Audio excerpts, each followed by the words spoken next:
Hello, everybody. Thanks for joining me here on the ice. On tonight's episode, we're going to catch up with Jessie Pelletier, who wears more than one hat. He's working with the CSHL and some of the news that's been going on, as well as the last little bit of hopes for the Hanover Taché Junior C League that still hasn't declared whether or not they're going to finish a season, even have a season, or if they're going to have to pull the plug. Hopefully, some sort of hockey may be played. Those glimmering hopes, well, they're dying every day. But please welcome here on the ice Hanover Taché Junior Hockey League and CSHL representative Jessie Pelletier.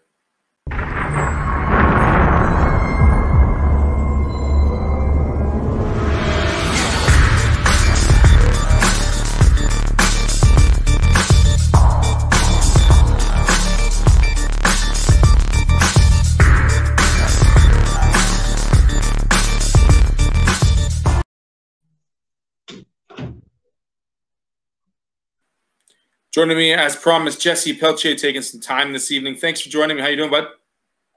Doing great. Good to be back. How are you? I'm great. Thank you very much, Jessie. As promised, we have to get it caught up here a little bit with regards to the two different hats you wear, one being in the CSHL. Now, we've seen some of the senior leagues canceled, pulling the plug. I'm assuming the same is going on with that announcement a couple weeks back. Yeah, going on 2 weeks now. We never did get started off at all, so league made the decision to pull the plug, like you said, and have no season at all. Very disappointing, obviously. We were coming in as a fresh team or a new team back from way back when, the Ile-des-Chênes North Stars, of course, and I was going to be the head coach. I guess the saving grace or the positive flip on it is senior hockey. There really is no age restrictions. So anyone that wants to come back next year, whether it be a player, coach, manager, has that opportunity. So, it's just basically pushing everything down the road 1 year. So unfortunate to see these players. Now we're going to have to get brand new rosters and continue everything, start fresh, hopefully have an inaugural season 2021 of the fall, correct? Yeah, that's the plan. I mean, we did, as you remember, we brought that team together very quickly.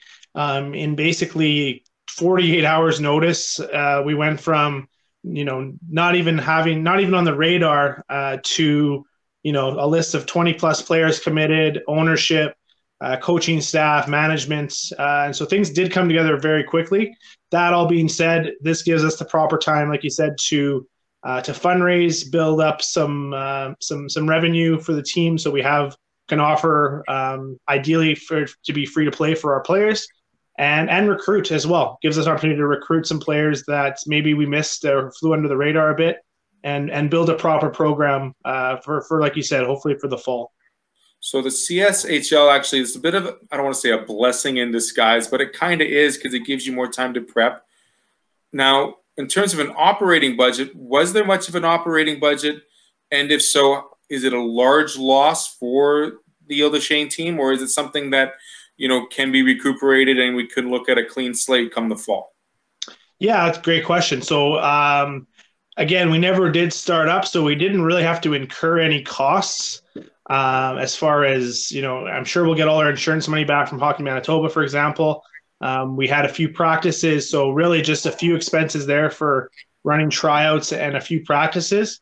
It's disappointing that we're not going to be able to represent our sponsors who did commit some funds for this season. So that's disappointing, but of course we're going to push those to next season, and we'll have the opportunity to again, play for these teams, play for these sponsors, and get more of them, and hopefully recruit some players as well in the meantime. Obviously, the community of Ile-des-Chênes was very excited to see the CSHL return. What has it been with, these ongoing announcements, seeing some things open, obviously going to a code red in November, and now in the middle of February, it's just one of those hard things where we have to just suck it up and say, this is a bit of a reality that we've been given, and hope for the best come the fall? Is that kind of the approach that the communities have kind of said to you, is being the first head coach in a long time in Ile-des-Chênes?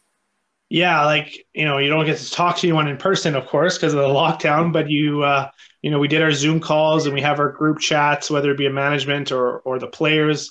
And yeah, it's a feeling of helplessness. I mean, that's really what it comes down to is, is you just don't have any means of control of going about this. So there's just no way to do anything about it. So again, you deal with it one day at a time, and as things come alive, and unfortunately, you dealt with the hand that's played. So we're looking forward to next season already. I know my players are very excited to get back on the ice, but it's just such a travesty, honestly, that we had to miss out on an entire season. Not to mention, dating back to the playoffs last year with my junior team, which we can touch on as well. But overall, very disappointing, and it's too bad that the first year in 20 years that the North Stars were back. Of course, it's a pandemic, and you got to wait one more year. It's like it kind of reminds me of the return of the Jets in a very minuscule way, where there was all this hype around it for however many years, and no one believed it was going to happen, and then it finally did. And then we didn't get to play anyway. So no doubt. You briefly touched on the Hanover Tashi. Let's quickly touch on that because that season hasn't been canceled just yet. No, it's we're clinging on to the last minute of hope, or last glimmer of hope, if you will, from the province. I know Peter Woods has been very vocal about his position, which was basically hockey was very responsible, took all of the required precautions and did everything that they were mandated to do by the province in order to open up, only to be shut down. And we've been shut down since November, like you said. So he's been a big proponent of getting kids and adults and youths back into organized sport and playing hockey again. And it hasn't happened. And of course, with arenas being shut down this long and really bleeding money, you can't blame them for wanting to just pull the plug, so to speak, shut down the ice plants and call it a loss on the year, and then again build up towards next year. That said, we still haven't made a decision as a league. We're supposed to get back to some sort of online or in practice playing next week once this lockdown ends. So we really don't know what that's going to look like. Still waiting for word, and I can hint at a possible glimmer of hope for an outdoor 4-on-4 tournament style with the junior players of the league. We're working on something there, hopefully make it safe, legal, and everything there. So I can't touch on that, but maybe we could touch on that in a couple of weeks if that comes to fruition. It could be a junior HTJHL Winter Classic, if you will. Absolutely. And I think it'd be no better way to at least put something together for our players, because I should mention the reason why we're holding out this long and we're not just pulling the plug because these poor junior players are done hockey, a lot of them, after junior. They don't go play senior, they go to school or they focus on their career. And so it's the last time they get to play competitive hockey with, scorekeeping, a website, full contact, fighting, like true hockey. Let's call it what it is, right? And these poor kids are not going to get that opportunity. So we'd like to give them something to go out on so that they're not going to remember their last year of junior as a season that didn't happen. It's just too bad, right? So there's small beginnings of this potential to occur. Yes, we're going to work. We're trying to put a Zoom meeting together tonight, actually, and put together some sort of tournament style, or maybe just a few games that would be played on outdoor ice, because that's, from what we've been hearing from the province and from Manitoba Health, is they will allow teams to practice outdoors. This would, of course, help with costs as well. Obviously, there's not much cost to operating outside, so that's a bonus if we were able to put that together. And personally, the competitive guy in me wants to have something on the line. It wouldn't be, to settle the league standings, or wouldn't be to settle the league champion. This would literally be just a tournament for fun, so that the players can get in 6, 7, 8 more games, out of their systems before their junior season is done, or the season's done for good. So a potential Winter Classic, 4 teams, I should say. Have there been any rink closures for the Hanover League that you know of, so that if games were to return indoors, we wouldn't be able to play them in their home rinks?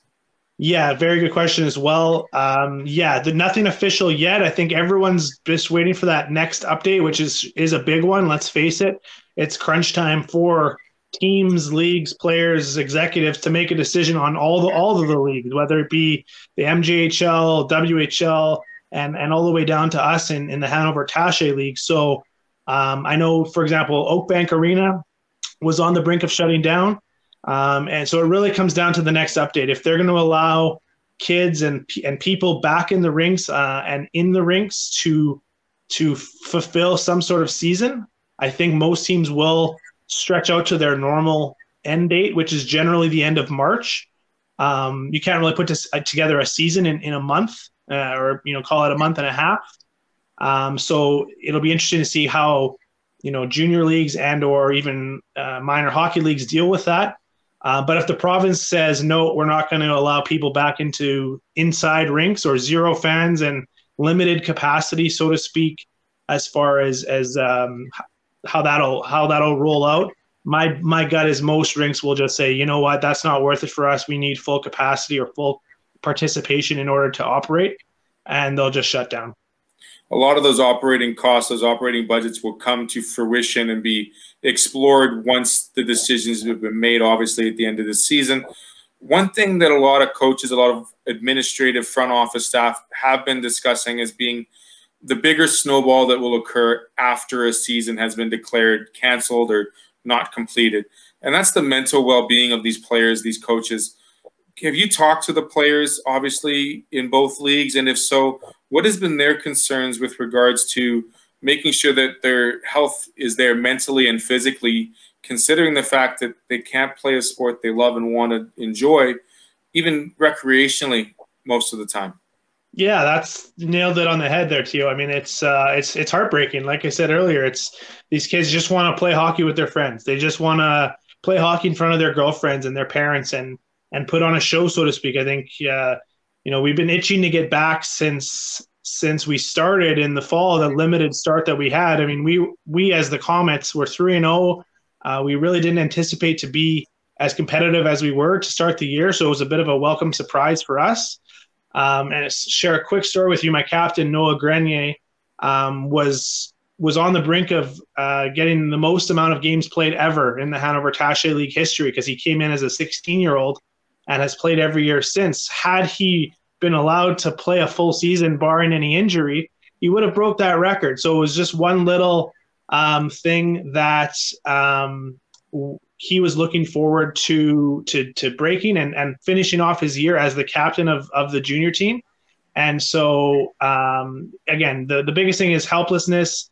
And like you said, I don't think we are going to know the full repercussions of this entire year of canceled hockey and all sports and school and all these other side effects of the pandemic that perhaps people aren't really considering. So in your eyes, I mean, before we get to that, I mean, that would have been an amazing feat for Grenier, because would you have had a trophy like the Ned Braden Trophy or the Reg Dunlop Special in honor of him to receiving such an award? I mean, that's a pretty impressive feat to attain, playing from that young of an age all the way till aging out.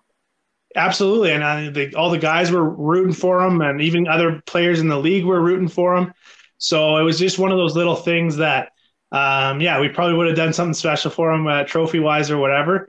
But at the end of the day, he just wanted to finish a season and have another run at a championship and just play hockey. I mean, that's really all we want at this point, is to even get back on the ice and practice. We would take that at this point. So we'll see where we land next week with the province, with indoor playing. If that doesn't happen, like I said, hopefully I can give you some good news in a couple of weeks with the outdoor thing, and we'll go from there. Look forward to chatting with you about that in the next couple of weeks, Jesse. I really hope we could do that. 3-0 the Comets. Where did they wear the meatball in any of those 3 games? You know what? The meatball's back and stronger than ever, and not going anywhere, hopefully, for years to come. So we'll see that in the fall of 21, I hope. Last question I asked you, Jesse. Have you been able to get the skates on and get out on the rinks? Yeah, I've been on the outdoor a little bit as best I can, back to your roots. Whenever I get out there, you just seem to appreciate it that much more. So I have been out there a few times, and it's been one of the few places where there is a sense of normalcy, or you don't feel like you're part of the pandemic or lockdown, because people are out having fun, skating, and having a great time. So it's been good to get out. No doubt. Jesse, I want to thank you very much. I know you got a very busy evening ahead of you. Good luck with the Zoom calls, and we look forward to hearing those announcements here on, we'll put it on Amateur Sports TV, of course, because I think that would be a great grassroots opportunity for some good old-time hockey with the wooden boards and the crackling on the ice. Wouldn't you agree? You know it, man. You'll be the first to know. So good chatting with you. We'll talk soon. Jesse Pelletier with the Hanover Taché League, as well as the unfortunate news about the Senior League, the CSHL. Thanks for watching on Amateur Sports TV. We'll be right back more and more Tuesdays and Thursdays at 7. Thanks for watching. Have a great day. Bye-bye.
Back at it, part 2 here on the ice on Amateur Sports TV. Joining me right now in the second half on the back-to-back Double D, Darnell Duff, my good boy from back in the day. D, great seeing you, man. I haven't talked to you since Happy New Year, so Happy New Year.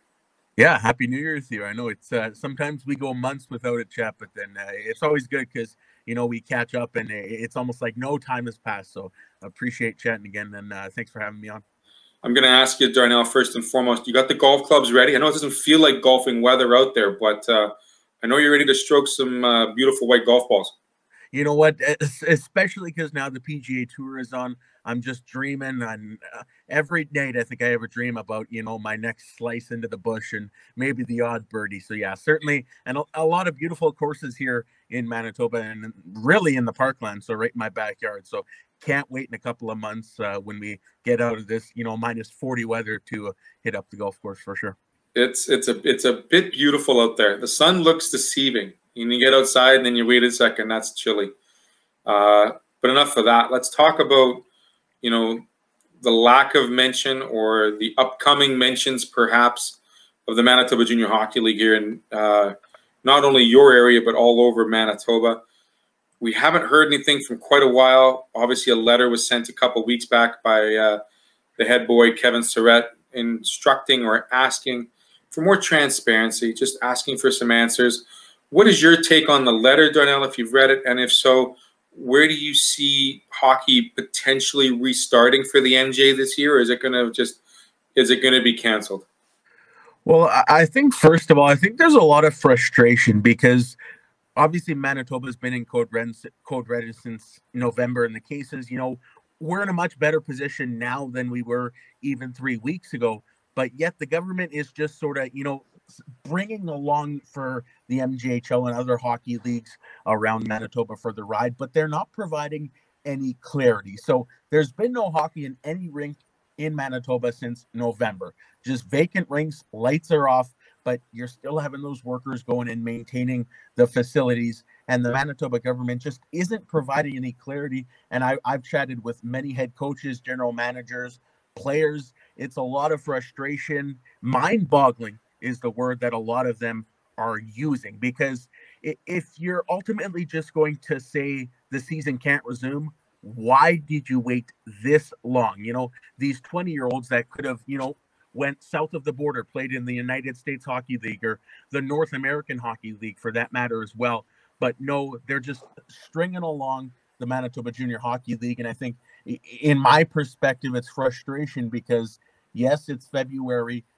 The season could resume, you know, modified schedule, maybe 16 to 20 games, and then play into June and July. And that would work on paper. But at the same time, the government is giving no thoughts of that even being a thing right now. So for the first part, it's frustration, lack of understanding what the government is doing when thinking about indoor sports. And then on the second part, I don't see the league returning back to action. Because last week, the Manitoba government announced some restrictions that they're perhaps going to lessen, which is coming up later this week on Friday. They said outdoor sports and outdoor organized sports would possibly be a part of that lesson restrictions. Now, I don't know what outdoor organized sports there are in Manitoba, maybe something that I don't know, but indoor sports were left off. So unless there's something dramatically changes, I know on Monday there was only 53 cases in the province, and that's the lowest it has been for a long, long time. So things are clearly going in the right direction, and there's parts of the economy that are reopening. I just don't think indoor sports at this time,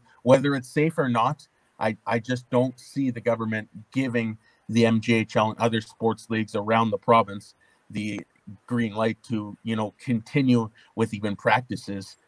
Never mind games. I know the Alberta government, starting on Monday, February 8th, they said teams can, get on the ice and practice at least to give these guys an opportunity to be on the ice with their friends and have a little fun.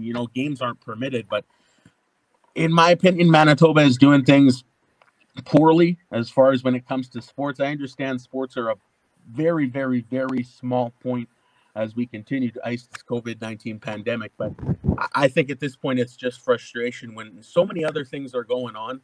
It seems that in a safe atmosphere, you could make sports happen in a safe atmosphere, but I just don't think the government sees it that way, and which is why I just don't think we'll be seeing hockey the rest of the year. I guess you and I both agree that, these activities are secondary clearly to the essential workers and non-essential work in the, that industry that needs to continue to move economically. But I guess you and I couldn't be calling a play-by-play game, where the Kings would face the Stampeders in an outdoor rink in anytime soon. Wouldn't you agree?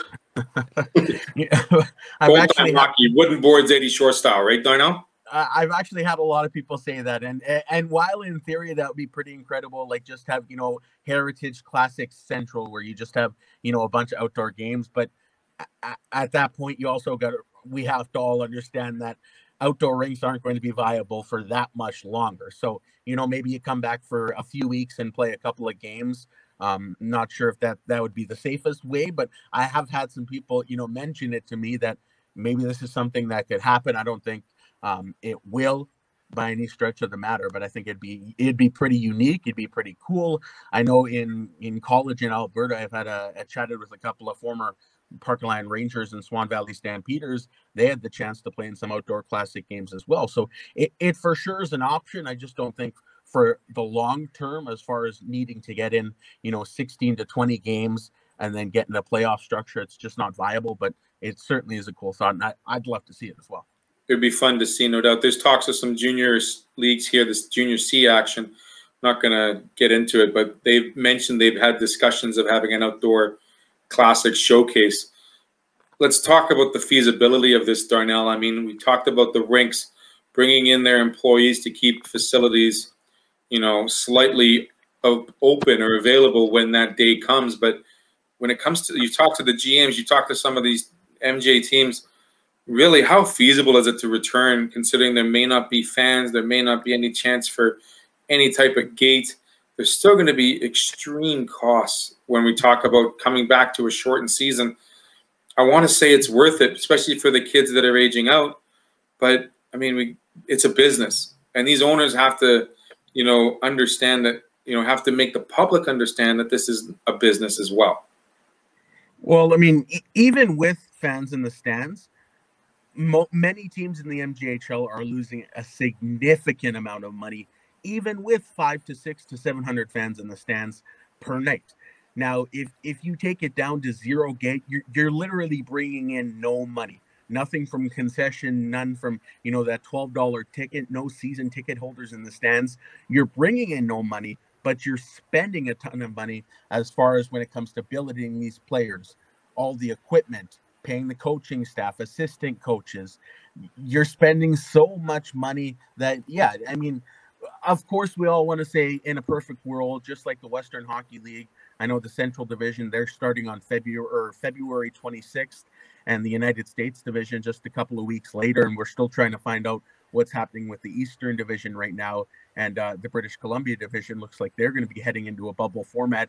And none of those divisions are going to have fans in the stands, but I think they're in perhaps a little bit of a bigger picture for the Western Hockey League, because these are major junior players that have high draft implications. And I think it's a little bit more, for the lack of a better term, I think it's a little bit more important than they get on the ice, because they're trying to, rise their draft stock as far, you come down to the junior A ranks. Sure, these players are trying to play at the next level, but only a very, very small percentage will actually get drafted in the NHL draft. I think the most recent great one was Cale Makar, of course, who went to the Colorado Avalanche, played junior A with the Brooks Bandits before going to play 1 year college, and now he's a star with the Colorado Avalanche. So I think it's a little bit more important, perhaps, that the Western Hockey League gets going, which it looks like they will with no fans in the stands. But from a business perspective in the Manitoba Junior Hockey League, 100% is not feasible.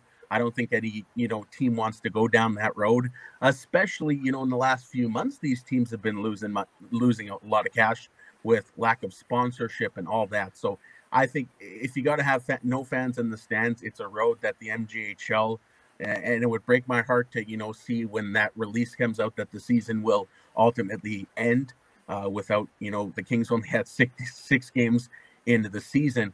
But I don't think it's a road you want to travel down with no fans in the stands if you're the MJHL. Darnell, I want you to put your own skates on. You're an 18, 19-year-old player. You've been locked out since November. How attractive is leagues in the States, like you mentioned, North American League, the USHL, even the Western States Hockey League? How attractive are those leagues becoming, considering the fact that they operated for the most part? I know the USHL operated their full season, and they're doing quite well with, their protocols and whatnot, their extensions and their seasons, following the guidelines. If you're a player that's, looking to make that jump into a different league, and you don't want to consider the fact that you may not play again next year, are you thinking of going down south? I honestly, I think you got to be licking your chops. Like, if I had the opportunity, like you said, if I was an 18, 19-year-old and I realized that there was probably not going to be a season here, and if so, it was going to be a shortened season, I'd absolutely be jumping ship. There's so many opportunities in the USHL. There's so many opportunities in the NAHL. And as you mentioned, the Western States Hockey League as well. There's so many great chances to further your career and get that exposure as well, because, you talk about these 18, 19-year-old 20 guys that, they want to advance to the college ranks in the future, but they can't improve their stock without being on the ice playing the game. So at that point, if you do realize that you want to take this game to the next level, I think you have to find a way to get south of the border and join a team, because there's a lot of opportunities. And really, right now we're going on 3.5, 4 months of this code red lockdown.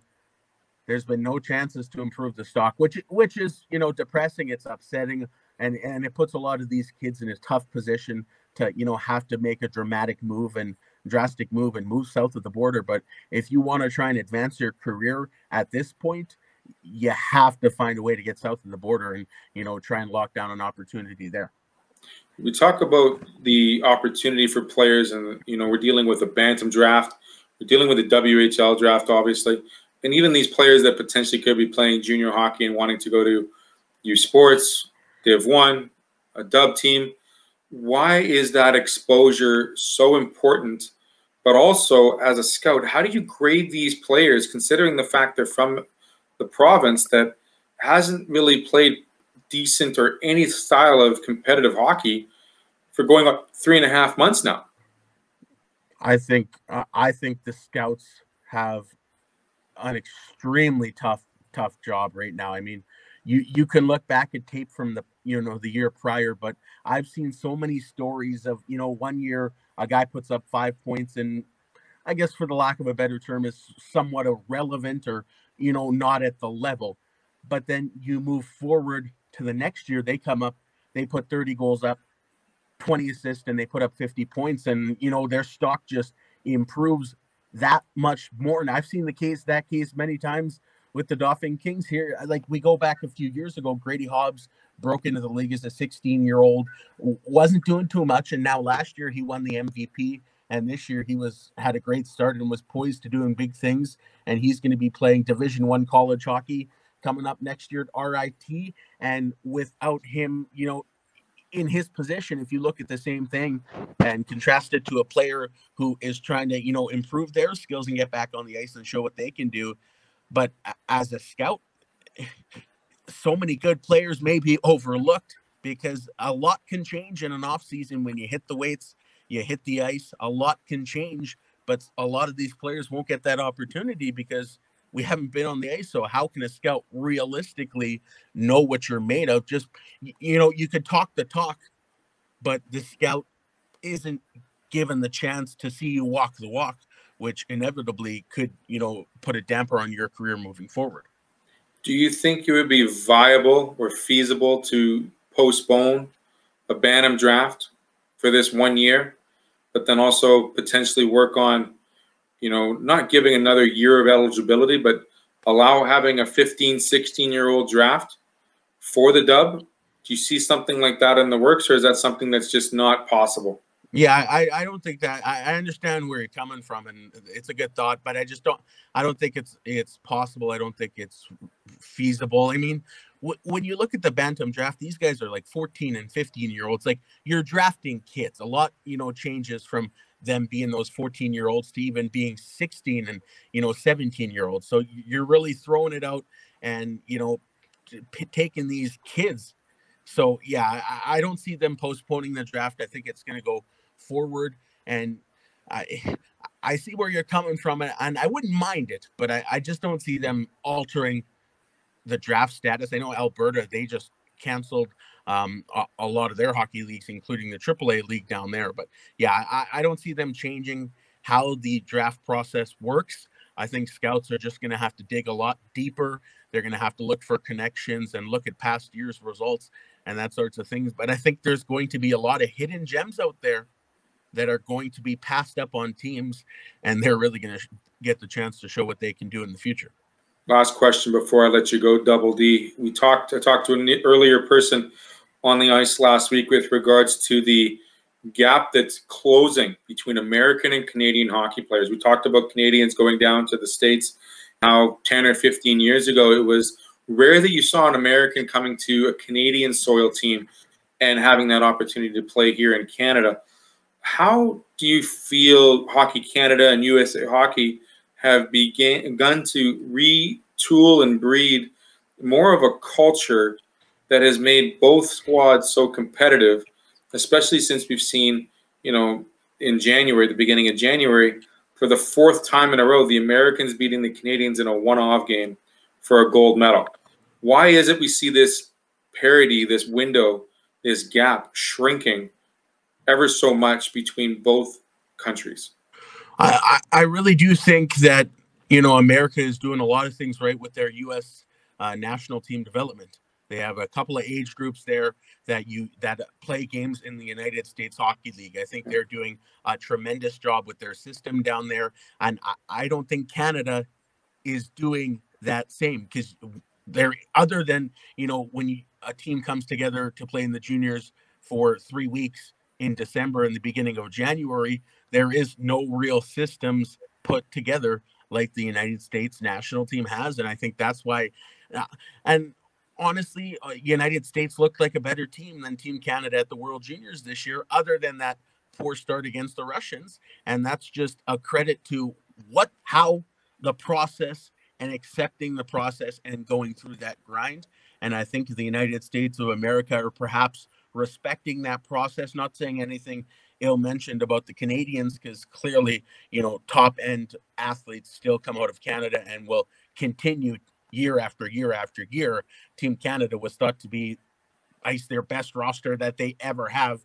They just ended up coming up short against the United States. But I think it's a tip of the cap to what U.S. is doing with their hockey program. They're building young athletes and continuing to develop them, and it's only helping them in the end and, leading them to some pretty big things and winning the World Junior. So it's just a testament to what they're doing, and perhaps it gives Canada a little bit of a chance to, perhaps wake up and see what US is doing to try and bring back, because not too long ago they were saying, hockey is Canada's game. And I think as we see other countries, including the US, starting to perhaps embrace it a little bit more, I don't know if that statement is as true now as it was, 5 to 10 years ago. Absolutely right. I mean, Darnell, I've watched it annually, working with U.S. national development teams before I moved out of California, coming home and watching hockey. It has blossomed and bloomed tremendously in the last 15 years, which is why I wanted to ask you. And I'm going to ask you this last personal question, Darnell. Do you think, we see any MJ hockey for the rest of the winter? No, I really don't. It breaks my heart to say that. Haven't been, had the chance to watch a game since November, but what we have going on around us is bigger than hockey. I just feel so bad for those 20-year-olds. I really do. It is, I'll call another hockey game next year. Those 20-year-olds may never play another game of hockey. So it really does break my heart. I know some 20-year-olds are set up for, future success, and they're going to continue playing the game that they loved and have worked so hard for. But junior hockey is a grind. I tell you, to be a player, I've had the chance to follow the Kings for 4 years, and to see how much they grind and how much work they have to put into every day. And it's not just during the winter months. If you don't work out during the summer and you come, into camp with out of shape, you're gone. You're not going to get another opportunity, another chance. So yeah, I feel so terribly for those 20-year-olds that are not going to get another chance. But unless something drastic happens in the next 48 to 72 hours, I think by Saturday or next Monday, just every league, MJHL, Manitoba AAA U18 Hockey League, the U15s, I think we're going to be shutting her down, and ice at every arena is going to be coming out. You'll have a chance to call another game in the near future. I know, Darnell, I feel the same way about those players aging out. It is bigger than hockey, but more importantly, we have to remember that, the mental capacity and the mental strength of these players is being tested each and every day. And that's something we will be focusing on in the after effects of when all this finally gets through. Darnell, thanks for spending the time with me. I really appreciate catching up with you, man. We got to do this more often. Absolutely, Theo. It's always a pleasure coming on. Love having chats with you about, the things we love to do. So, yeah, thanks a lot for having me. The first row sports show, I still remember it, the Musler and the Flawless. And got to ask you, are you looking forward to seeing number 13 in a Jets jersey tonight, Tuesday night? I mean, I still hate that, how things worked with Laine, worked out with Laine. I don't think he did not like – I think he liked being in Winnipeg from some of the stories I've heard, and, of course, some other stories that he hated being in Winnipeg and he didn't get along with his teammates. You're going to hear stories from both sides of the coin, but I think it's tough to give up a guy who can score 50 in a 82-game season if he's on. The guy has an absolute snipe of a shot, but I think PLD – I think he's bringing in some great. I think he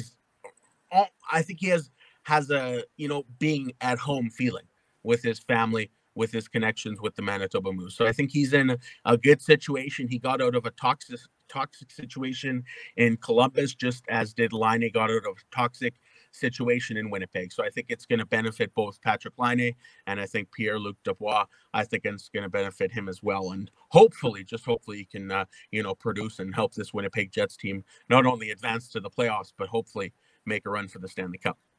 We look forward to seeing how that 13 looks on the ice tonight as they take on the Flames, the one game away from home. Like I said, Darnell, thanks for spending the time with me.